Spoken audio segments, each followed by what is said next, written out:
All right, welcome back to the show. At this time, we are joined by Peter Baugh from The Athletic. Welcome to the show, Peter. Thank you for having me. Absolutely, and we appreciate you taking some time and being with us. And of course, all of us throwing a bit of a curveball with spring practices being canceled.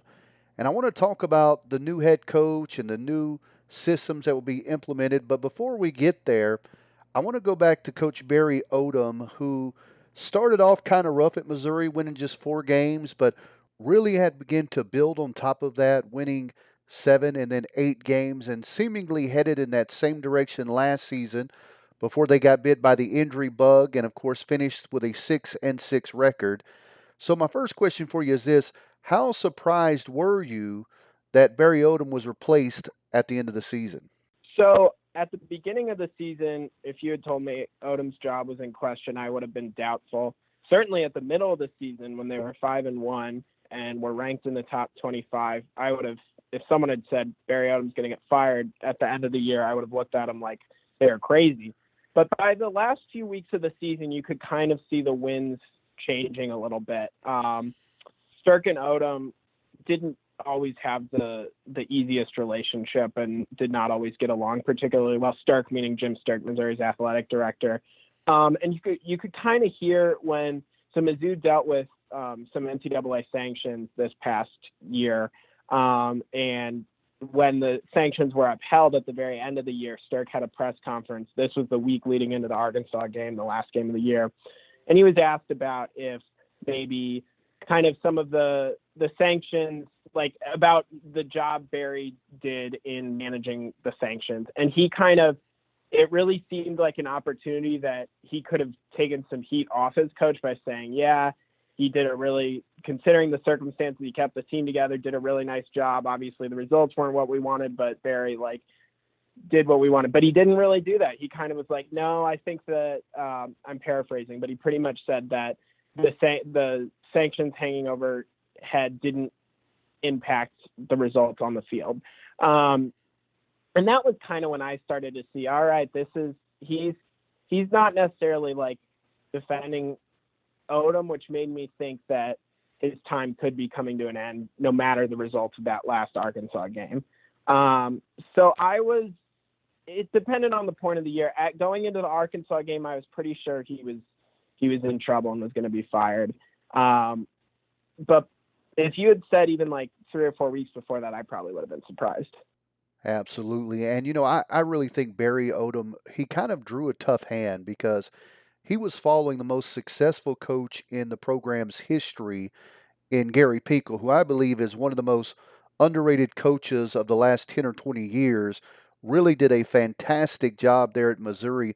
People forget how bad Missouri was before Gary Pinkel got there.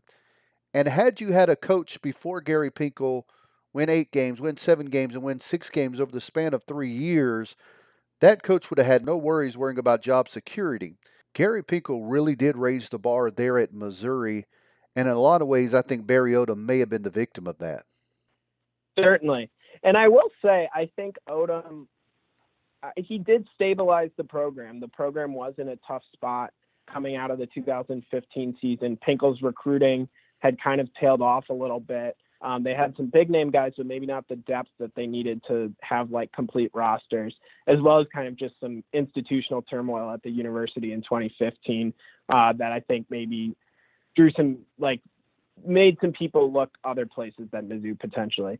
So it was not an easy hand that he went into, and he did stabilize the program, which is honestly Mizzou needed. And he was good he got him to, 3 consecutive seasons of bowl eligibility, assuming, well, they won 6 games last year, but they were not eligible for bowl. The one thing is that to win a combined 14 games over the past 2 seasons where you had favorable schedules and really talented rosters was just not what the expectation was. And maybe the expectations were too high, but I think it's fair to say that, the team didn't live up to the expectations. 8 wins, Drew Lock's senior year was solid, but also it could have been 9 or 10 easily if a few things had gone differently.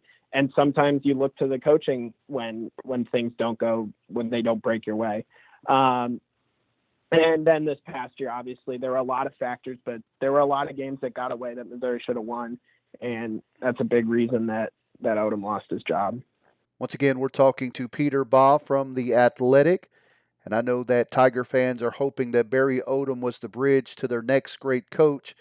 And they wasted little time and went and got Coach Eli Drinkwitz from Appalachian State. And he'd only been coach at Appalachian State for 1 year, although it was a very good year there. So my question for you is this: what has been your initial impression of Coach Drinkwitz? Yeah, so I did a long profile on Eli where I went down to his hometown of Alma, Arkansas, and he's got a really interesting backstory. This is a guy before he coached at Appalachian State last year. The last time he was a head coach was at any level was a 2005 middle school team in Alma, Arkansas. So Wow. he doesn't have a wealth of head coaching experience. He has one season under his belt at a college level. But wherever he's gone, he's had good offenses. He was a successful offensive coordinator at Boise State. He helped develop Ryan Finley at North Carolina State. And I think those are encouraging things for Missouri fans. I think I feel like every school, a lot of times when they go through coaching searches, they want to have the opposite of what their previous coach was. So Barry Odom was a defensive coordinator. So I think Missouri was like, oh, well, maybe we'll go for an offensive-minded head coach, just to have the complete opposite. And I think everyone wants the next Sean McVay or Lincoln Riley, the young, exciting, offensive-minded coach. And I think that Missouri is hoping to have that in Drinkwitz. I don't know if he's that guy. He certainly has the confidence to be that guy. He's been he certainly he's talked the talk so far, and kind of laid out what he wants the program to be. My impressions personally are he's like I said, he's confident. I think he's smart, and he knows he's smart, and that can sometimes come across. But yeah, I think it's going to be really interesting. I don't fully know what to expect because relative to the rest of Appalachian State had far more talent relative to the Sun Belt than Missouri does relative to the SEC. Right. So we'll see if he can maximize the talent on the roster. Because I think if he can maximize the talent on the roster, that it could be he could have a solid start to his tenure. Absolutely. And one of the things that, I haven't had any personal dealings with him yet, but one of the things I think is a positive sign for Tiger fans is as I talk to recruits really seem to like this guy. I think maybe it's the confidence, maybe it's the charisma, whatever it might be, and time will tell whether that equates to those recruits signing with Missouri. But he really seems to have a good rapport with recruits and seems maybe to be kind of a player's coach. Yeah, I think it'll be interesting to see. He certainly, I think they have 4 commits that have announced their commitment to in the 2021 class, including a quarterback from East St. Louis named Tyler Macon, who put up really good numbers. So I think certainly the recruiting around the St. Louis area has been a plus, and I think that should be encouraging for Missouri fans. But it's also early, and it's tough when I think a lot of these younger players like Mizzou, but it's just tough when an Ohio State or an Alabama comes in and you have the opportunity to go play for a team that's been a consistent national power. It's tough for Missouri to hold on to those guys no matter how good a recruiter they have. Absolutely. Now, of course, he's an offensive-minded coach, and he's going to have a little bit of work cut out for him on the offensive side of football because for the first time in a long time, there is no clear starter at quarterback for the Tigers. And with spring practices canceled, who do you think the front runner is to become the new starter at Missouri? I've said I'm under the impression that Sean Robinson is the favorite. Robinson is a transfer from TCU, sat out last year. And he played 2 years at TCU and was a starter the first half of his sophomore year before he got hurt. I think Robinson's interesting because everything I've heard about him is that he has all the physical tools. And he was a big-time recruit out of DeSoto High in Texas, which is a powerhouse down there. And he won a state title, went undefeated his senior year. I think he went undefeated, but they won the state title his senior year. So he certainly has, the resume you want in terms of an incoming quarterback. The question is just if he can put it all together. Because at TCU he was hurt.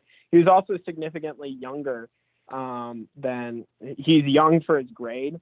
So I know people around him think that potentially that year he had last year to just redshirt and take a year off, they think that actually could have been a blessing in disguise that he didn't get a waiver to be immediately eligible, because now he has kind of a year that his body was able to recover, his mind was able to recover, and he was able to just work on his game. So I think he's probably the favorite. The two other names to keep an eye on are Connor Bazelak, who started the last game of the regular season against Arkansas, and he looked really solid as a true freshman when he played in 3 games. Showed poise in the pocket and delivered accurate passes, which is really, I mean, if a freshman quarterback can do that, that's a good sign. Problem is he tore his ACL against Arkansas.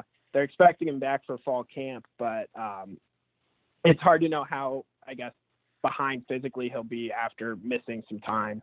But I think he's someone who could compete. And then Taylor Powell is the third guy who's been the backup.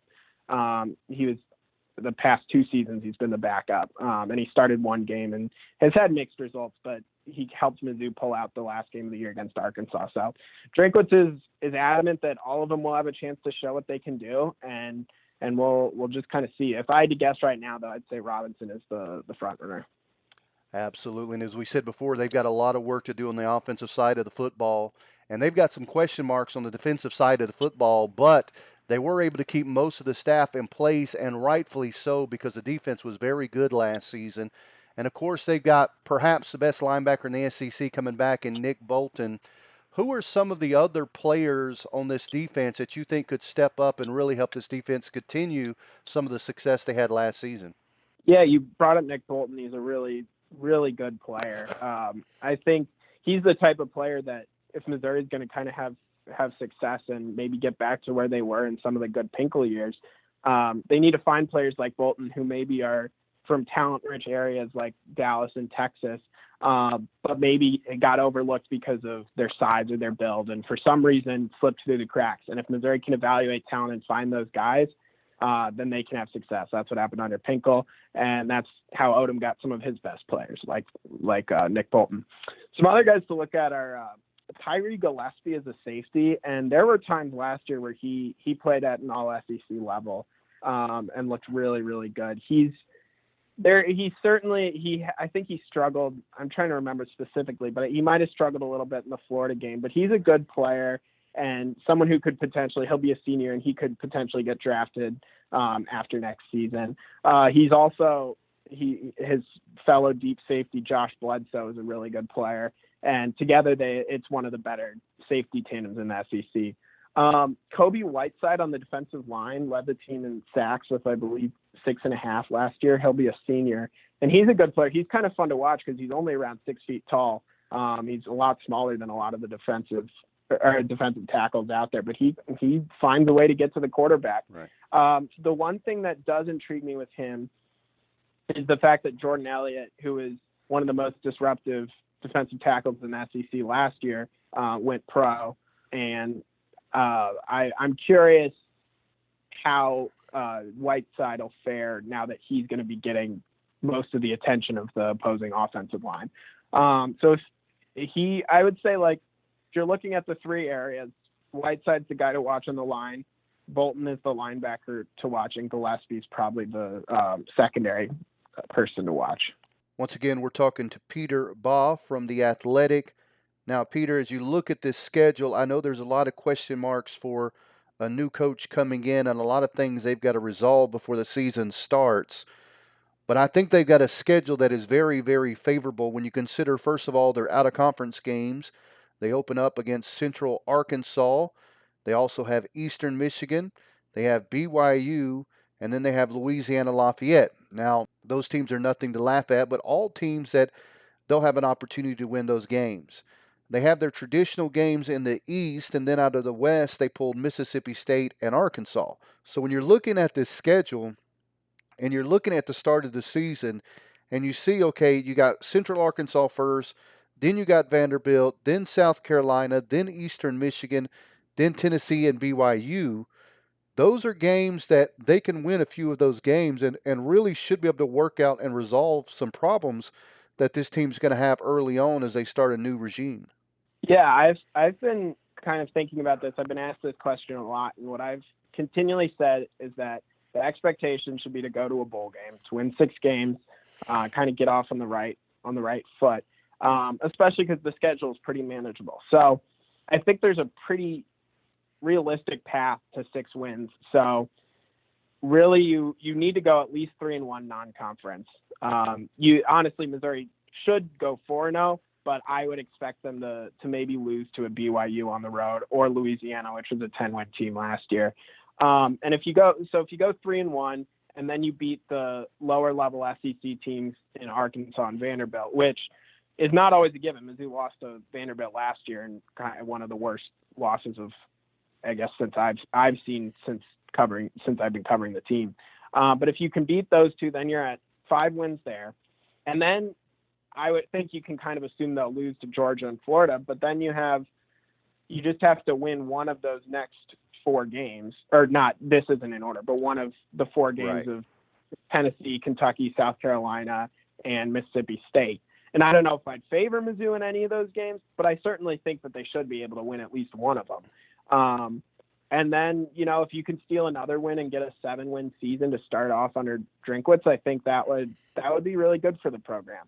I don't necessarily see them winning more than 8 games. If they did, Drinkwitz will have a chance to be SEC Coach of the Year. Right. But I think 6 should be the expectation.